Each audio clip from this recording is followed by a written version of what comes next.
Meanwhile SHO के पहुंचने से पहले पहले पुलिस व्हीकल आकर रुकती है। बिल्कुल उसके ऊपर लोगोस हैं, फ्लैश लाइट्स लगी हुई हैं, ऊपर वो पुलिस लाइट लगी हुई है और एक शलवार कमीज में एक साहब निकलते हैं, 30-34 साल उनकी उम्र है और वो आते ही चढ़ाई कर देते हैं कांस्टेबल पर। कांस्टेबल कहते हैं साहब ना मैं तो थोड़े बच्चियां का नौकर, सर तुझे तकलीफ आप ही करनी है।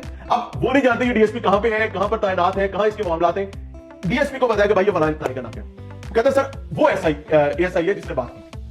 अंदर आ जा भाई। एसआई को कहते मुझे लग रहा है कि तेरे को इस वर्दी की लोड़ नहीं। सर क्यों यार? वो कहता मैं 2 मिनट तो पहले तेरी वर्दी की लोड़ आ जाऊंगा तो तेरी नौकरी भी खा जाऊंगा। तुम्हें डरदा नहीं? सर इसकी किताब कुछ नहीं है। अब वो डीएसपी को नहीं पता कि एसएचओ मूव कर रहे हैं, वो अपने उसी तरह निकालने वाले लहजे में। हाय डीएसपी साहब के मजीद करफ्ट होते हैं। वो कहते हैं तुम्हें ये काफी नहीं है कि मैंने कह दी मेरे दोस्त हैं, इनको जाने दो। कहते सर सिर्फ 2 मिनट। इन द मीनवाइल पहली तरफ से एसएचओ, उसकी गार्ड, उसके सिपाही वो सारे पहुंच जाते हैं। अभी किसी को कुछ नहीं पता। एसएचओ आके डीएसपी साहब से बात करता है कि सर आपने खुद ही तकलीफ करनी, क्या हुआ? अब एसएचओ ने आते ही स्पॉट का जायजा लिया। वो देखता है कि जनाब ये गाड़ी है, पुलिस वैन है, फ्लैशेस भी लगे हुए, लाइट भी लगी हुई है, सारा कुछ अपना।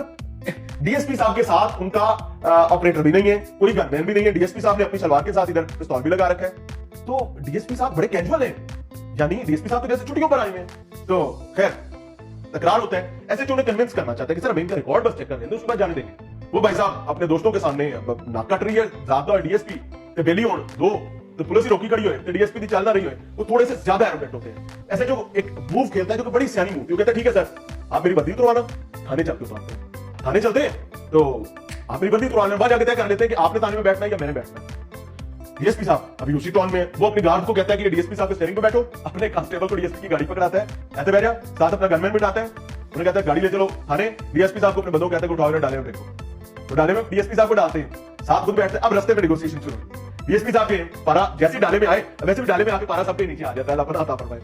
वो भाई साहब कहते हैं अच्छा आपने अगर कोई चेक करना है तो आप इनका कार्ड शार्ट चेक कर लें, आप इनका वो क्राइम रिकॉर्ड वगैरह चेक करना है। हाँ बड़ा कोई मसला तो था नहीं, वो साथ ही टोन डाउन हो गए।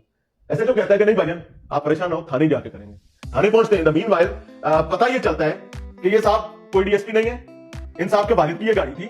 अब्बा जी के इंतकाल के बाद भाई साहब ने गाड़ी का कलर चेंज किया है और भाई साहब ने इसके ऊपर फ्लैशर फ्लूशर और ये वो पुलिस के लोगो एम्बलम्स और स्टिकर्स भी लगाए हैं। और भाई साहब जो है कोई और बड़े क्राइम नहीं करते, लेकिन इतने बड़े जरूर कर लेते हैं कि भाई साहब पर 2 मुकदमात पहले, और दोनों मुकदमात जाली पुलिस मुलाजिम बनके पुलिस से अपने दोस्तों को प्रोटोकॉल दिलवाने के।